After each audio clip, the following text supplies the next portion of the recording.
ऐसी खूबसूरत लड़की जो एयर हॉस्टेज है और उससे एक ऐसी गलती हो जाती है, फिर वो गलती छुपाने के लिए ऐसा कुछ कर देती है जो आप सोच भी नहीं सकते। मेरा नाम है सागर वाघेला। स्वागत है द 93 में। कहानी की शुरुआत में एक प्लेन अपने डेस्टिनेशन की ओर बढ़ रही है और सभी एयर हॉस्टेज अपने पैसेंजर का ख्याल रख रही है, पर तभी एक बदतमीज पैसेंजर एयर हॉस्टेज को गलत जगह छू लेता है, जिसका नाम वीना है। पैसेंजर वीना को कहता है, सॉरी गलती से लग गया। वीना भी कोई बात नहीं कहती है, पर वो समझ चुकी थी कि पैसेंजर ने जानबूझकर किया। फिर सभी एयर हॉस्टेज अपना काम करने लगती है। वीना भी अपने काम में बिजी हो जाती है, पर तभी वो पैसेंजर दोबारा वीना को छूने वाला होता है, पर इस बार वीना उसी वक्त जानबूझकर ताकत से पीछे घूमती है और पैसेंजर की नाक टूट जाती है। पर वीना बहुत होशियार और तेज दिमाग वाली थी। वो पैसेंजर को सॉरी कहती है और वो अपना बदला ले लेती है। और ये देखकर सभी पैसेंजर वीना के लिए तालियां बजाते हैं। कुछ ही वक्त में उनकी फ्लाइट का सफर खत्म होता है। सभी एयर हॉस्टेज को कंपनी की ओर से होटल में रुकने के लिए जगह दी गई थी और उसमें वीना भी थी और वो चेक इन करती है। और वो यहाँ 24 घंटे रुकने वाली थी क्योंकि उसकी अगली फ्लाइट 24 घंटे बाद की थी। और वो अपने रूम में आ जाती है। वो बहुत ही थक चुकी थी, तो वो फ्रेश हो जाती है और थोड़ा आराम करती। अब उसे भूख लगती है, तो वो शाम के खाने के लिए कुछ अच्छा मेन्यू में देखती है, पर उसे मनपसंद कुछ भी नहीं मिलता। तो वो तैयार होकर वहाँ से बार में आकर बैठ जाती है। तो उसकी नजर सामने बैठे जिमी पर पड़ती है। तो वो भी वीना को नोटिस कर रहा था। दोनों जान पहचान करते हैं, साथ बैठकर और 4 पैक लगाते हैं। तो जिमी वीना को बताता है कि वो बिजनेस के सिलसिले में यहाँ आया है और वो पास वाले होटल में अकेला रुका है। वो उस होटल का नाम वीना को बताता है। तो वीना भी कहती है, मैं भी उसी होटल में रुकी हूँ। वीना को जिमी काफी दिलचस्प आदमी लगता है। तो वीना ने अपनी भी कुछ बातें उससे शेयर की थी।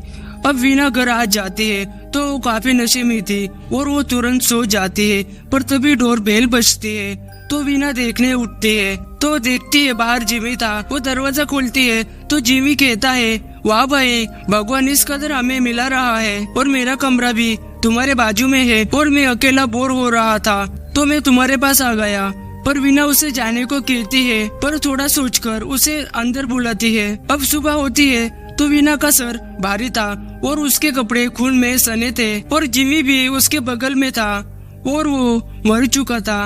अब रूम में एक लाश है। ये देखकर वीना डर जाती है और वो भागकर वॉशरूम की ओर बढ़ती है और वो उल्टी करने लगती है। पर उसे समझ में नहीं आ रहा था कि कल रात आखिर ऐसा क्या हुआ था, क्योंकि उसे पिछली रात का कुछ भी ठीक से याद नहीं था, क्योंकि वो भी पिछली रात बहुत नशे में थी।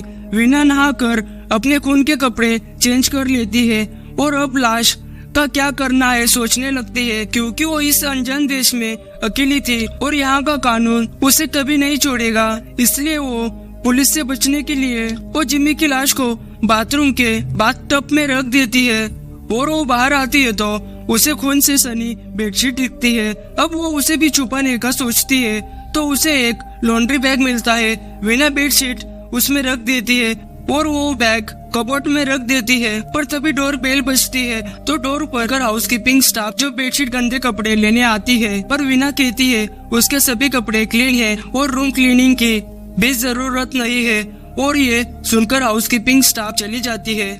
पर वीना हाउसकीपिंग स्टाफ को चुपके से देख रही थी। वो जैसे ही दूसरे रूम में जाती है तभी वहाँ वीना आ जाती है और वो हाउसकीपिंग ट्रॉली से सफाई के केमिकल चुरा लेती है और कुछ घंटों में वीना खून के सारे निशान साफ कर देती है। पर उसे अभी भी समझ में नहीं आ रहा था कि इतने बड़े होटल से इतनी बड़ी लाश कैसे वो बाहर ले जा पाएगी। बहुत सोचने के बाद वो समझ जाती है कि उसे लाश ठिकाने लगाने के लिए समय चाहिए और कुछ घंटों में उसकी शिफ्ट चालू होने वाली थी। तो वो अपने एयरलाइन को फोन करती है और वो बीमार हो गई है कहती है, ताकि उसे एक दिन और छुट्टी मिल जाए। वैसे तो वो बहुत होशियार और चालाक थी तो उसे छुट्टी मिल जाती है। फिर वो थोड़ा आराम करती है ताकि वो शांत दिमाग से कुछ सोच पाए। जब वो उठती है उसे एक चाबी मिलती है जो पिछली रात जिमी से गिरी थी और वो समझ जाती है कि वो उसके रूम की होगी। तो वो जिमी के रूम की ओर निकलती है और रूम के बाहर कोई कैमरा भी नहीं था तो वीना को कोई देखने वाला नहीं था। तो वो जिमी के रूम में आती है और जिमी के बारे में ज्यादा से ज्यादा जानकारी ढूंढने लगती है। ताकि अगर जिम्मी कोई मुजरिम हो तो वो मनगढ़ंत कहानी पुलिस को सुनाकर बेवकूफ बना सके। तभी उसे जिम्मी का पर्स मिलता है, उसमें एक ड्राइविंग लाइसेंस था। वो देखकर वीना हैरान हो जाती है कि जिम्मी ने अपना काम और नाम गलत बताया था और वो एक अच्छा लेखक था। ये देखकर वीना को अपनी गलती पर पछतावा होता है और उसे पिछली रात का याद आने लगता है कि जिम्मी ने पिछली रात उसके साथ गलत करने की कोशिश की थी और अपने आप को बचाते बचाते गलती से जिम्मी मारा गया। तो वीना जिम्मी का सारा सामान समेट कर अपने साथ ले जाती है और वो अपने कमरे में आकर उसकी सारी चीजें खराब कर देती है ताकि होटल को लगे जिम्मी अपना सामान लेकर भाग गया है और पुलिस को जिम्मी के लैपटॉप मोबाइल से कुछ भी जानकारी पता न चले। फिर वो अपना अगला काम करना शुरू करती है, पर उसे बहुत सारा सामान चाहिए था, इसलिए वो खरीदने बाहर जाती है और कुछ देर में वहाँ प्लम्बर आता है। प्लम्बर वीना का रूम ओपन करता है, पर वहाँ वीना भी आ जाती है। तो प्लम्बर बताता है कि कहीं से तो बहुत गंदी खुशबू आ रही है और मैं इसी होटल में स्टाफ हूँ और मुझे बाथरूम चेक करना है।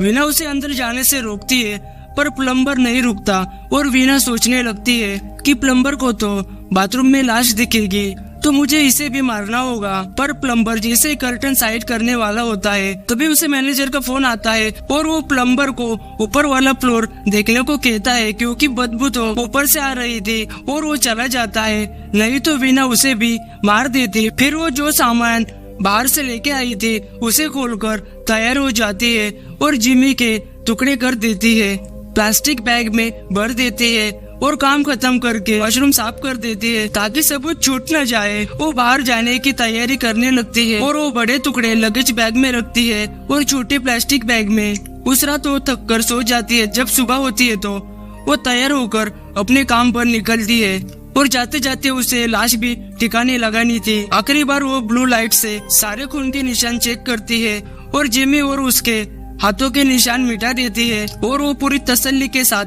बिना खौफ के बगैर जिम्मी के पैर और हाथ बड़े बैग में रखती है और टुकड़ों वाला प्लास्टिक बैग लेकर वो निकलती है। और कहीं न कहीं उसे डर महसूस तो हो रहा था, पर उसे देखकर कोई सोच भी नहीं सकता था कि इस खूबसूरत लड़की के साथ एक लाश है। वीना अपना चेकआउट करते हुए बाहर आती है तो उसे एक बड़ी गाड़ी सामने दिखती है जो बुजुर्ग दादा दादी को पिकनिक ले जा रही थी और यहाँ वीना की टैक्सी आने के लिए थोड़ा समय था तो वीना अपने पास के छोटे टुकड़ों वाला बैग कचरे में फेंक देती है।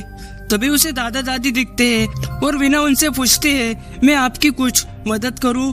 तो दादा दादी कहते हैं तुम हमारा इतना सामान गाड़ी में रख दो।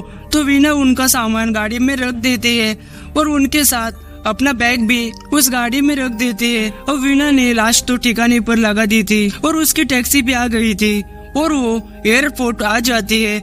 उसी बीच हाउसकीपिंग स्टाफ वीना का रूम साफ करने आती है तो उसे कबोर्ड में खून से सनी बेडशीट मिलती है और वो डर जाती है और वो जोर से चिल्लाने लगती है। दूसरी तरफ वीना अपनी उड़ान का इंतजार कर रही थी ताकि वो इस देश से चली जाए, पर तभी वहाँ पुलिस आ जाती है और वीना सोच रही थी कि उसने सब ठीक तो किया है ना। तभी उसे याद आता है कि वो खून से सनी चादर तो फेंकना भूल गई और वो डर जाती है।